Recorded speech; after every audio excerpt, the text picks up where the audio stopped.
El 20 de marzo de 1869, en el interior de la Catedral de Burgos, el arzobispo, ante todo el clero de la ciudad, autoridades civiles, militares, un inmenso gentío, vamos que ni la boda de las infantas, pues preside ese señor la ceremonia de purificación de la catedral, porque 2 meses antes el gobernador civil de Burgos, Isidoro Gutiérrez, había sido asesinado entre aquellos sagrados muros por la muchedumbre ignorante y enfurecida.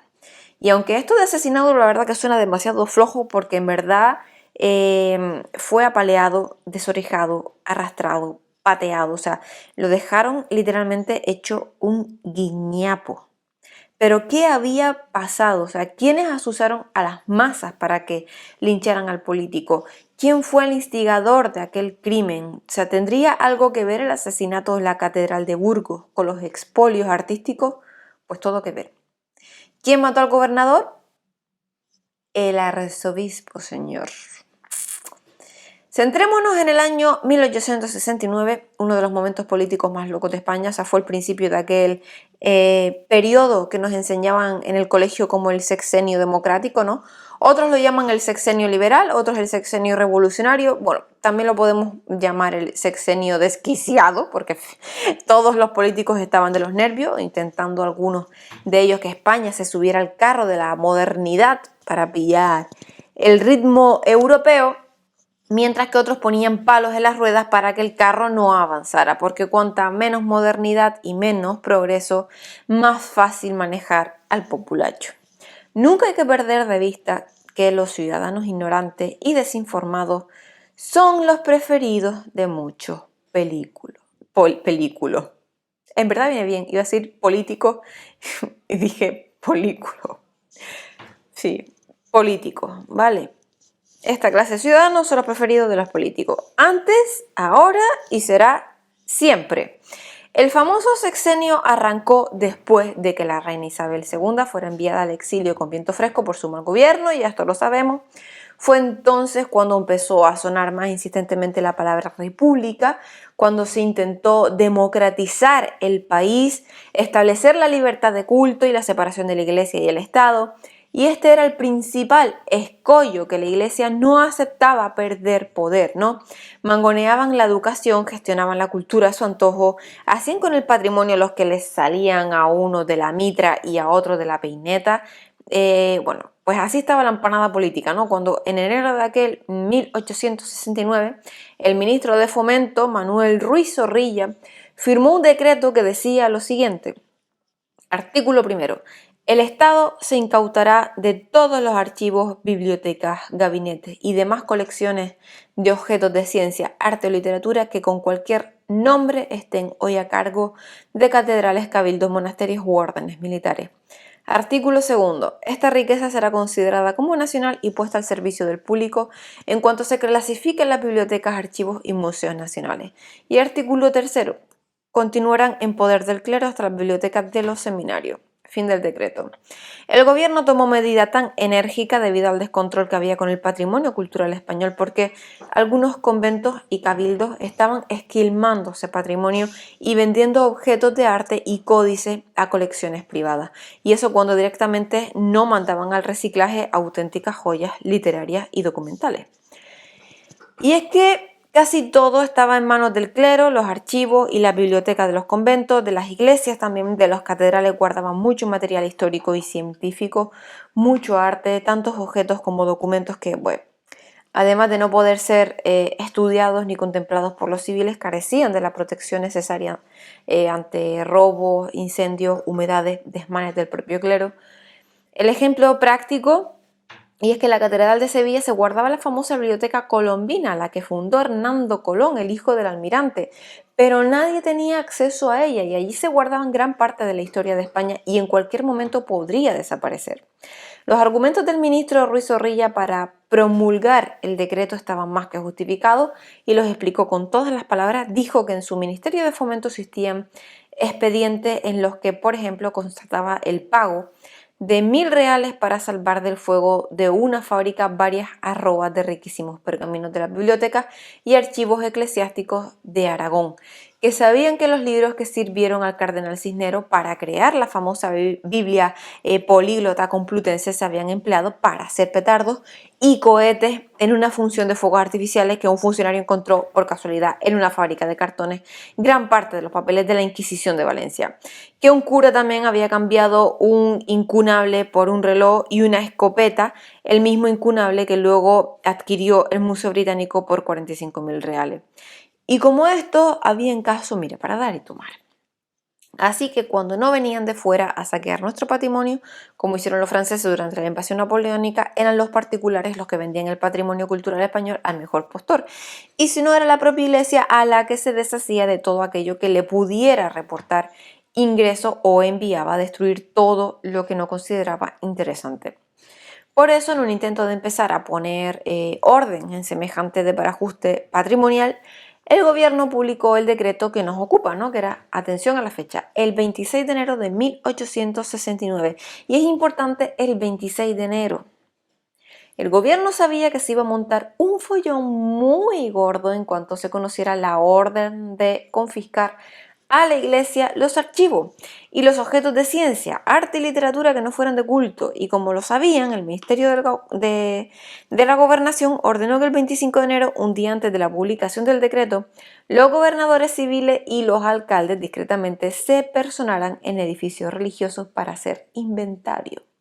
Por eso acá el 25 de enero de 1869, el gobernador civil de Burgos, Isidoro Gutiérrez, se acercó a la catedral y allí se encontró un panorama chungo, chunguerele.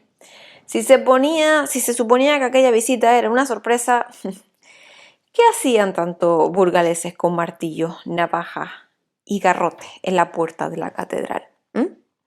La turba intentó frenar el paso del gobernador, pero Isidoro Gutiérrez no se arredró y consiguió acceder al templo. Desde dentro ordenó que cerraran las puertas tras él y pidió a alguien que lo acompañara hasta el archivo catedralcio. No habían llegado al destino cuando una masa enfurecida irrumpió en el claustro gritando «¡Viva la religión! ¡Abajo el gobierno! ¡Viva Cristo Rey! ¡Muerta al gobernador!». Alguien les había dejado pasar, el deán hizo mutis por el foro y la muchedumbre hizo papilla al pobre Isidoro. Lo machacaron a palos junto al claustro, lo llevaron ya gravemente herido a empujones y a patadas hasta las naves de la catedral y de allí inconsciente lo sacaron hasta la puerta del Sermental, la que da a la plaza y por donde entran ahora todos los turistas tras pagar 7 euros. En la puerta desnudaron al gobernador, le cortaron las orejas, lo ataron por los pies y lo arrastraron escaleras abajo hasta la plaza y allí lo dejaron tirado muerto. Porque aquel día 25 de enero estaban esperando al gobernador aquella turba enfurecida. ¿Por qué la Guardia Civil miraba hacia otro lado mientras lo linchaban? ¿Quién había calentado los cascos a los burgaleses para que hicieran de brazo armado? ¿Cómo es posible que todos los obispados españoles estuvieran al tanto del decreto si aún no se habían publicado? ¿Por qué sabían que el 25 de enero los gobernadores harían inventario? Todas las preguntas tienen respuesta y yo se las voy a dar. Resulta que un maldito funcionario del Ministerio de Fomento le contó a un cura, en secreto de confesión, la fecha en la que los gobernadores civiles comenzarían a hacer inventario. El cura se lo contó al nuncio apostólico en Madrid, o sea, al embajador del Vaticano en España, y el nuncio apostólico avisó a todos los obispos. De ahí que el 25 de enero todas las diócesis estuvieran prevenidas y todas hubieran puesto a buen recaudo sus posesiones. Los obispos organizaron a las masas para que impidieran el inventario de bienes, pero en ningún lugar se llegó al extremo de hacer papilla a la autoridad civil, porque el arzobispo de Burgos, Anastasio Rodrigo, se pasó tres pueblos. Aleccionó a todos sus subordinados eclesiásticos para que calentaran el ambiente y soliviantaran a los ciudadanos diciéndoles que el gobierno venía a robarle. A los burgaleses, así de claro, los manipularon y los engañaron como a bobos. La realidad era que el gobierno intentaba poner a salvo los archivos que se estaban pudriendo por la humedad, o sea, que sufrían riesgo de incendio o que acababan vendidos al peso de fábricas de cartones. O sea, se trataba de que la población civil, los investigadores pudieran tener acceso a esos archivos y de que los obispos fueran, los objetos fueran a los museos.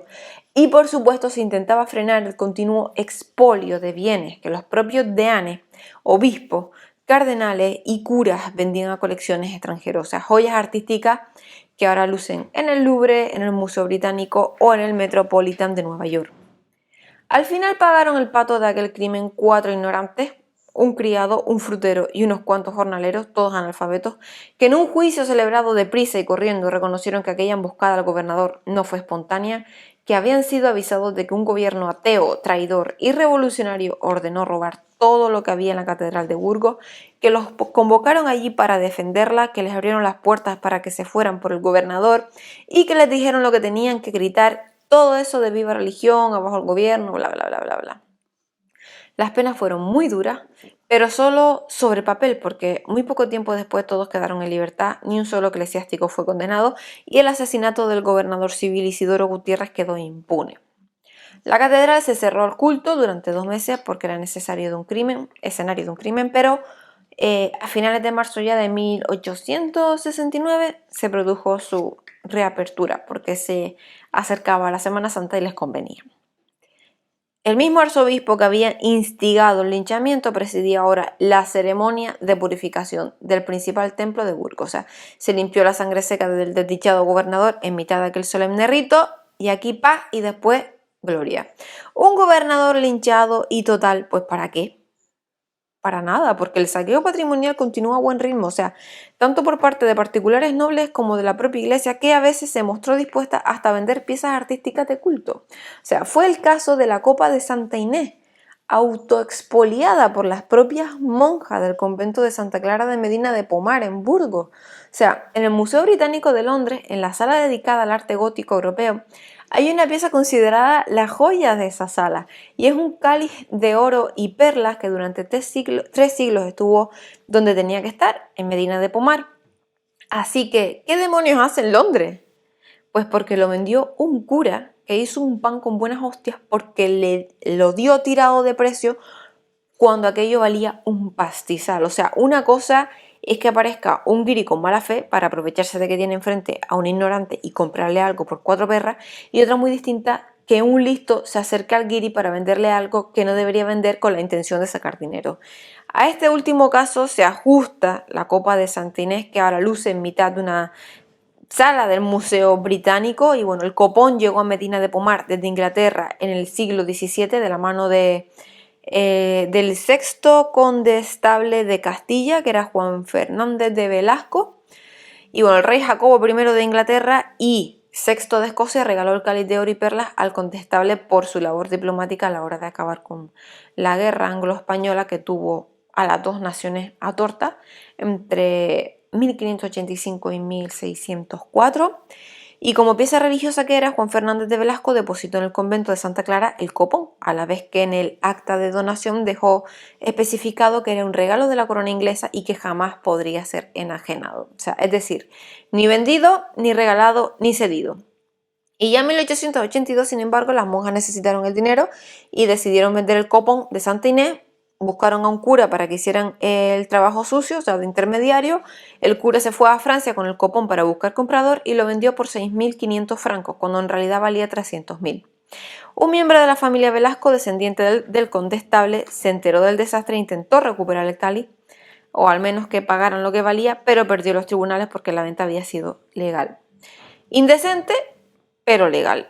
La copa de Santa Inés la compró después Gran Bretaña y ahora la lucen pues, en un museo como una de las más preciadas joyas del gótico europeo, porque ya saben lo que dicen, Santa Rita Rita, lo que se da no se quita. Pues ahí lo tienen. Mira que hemos perdido dinero por 4 costados. Por los 4 costados. Y lo seguimos haciendo y no aprendemos. Espero que les haya gustado y nos vemos mañana. Hasta luego.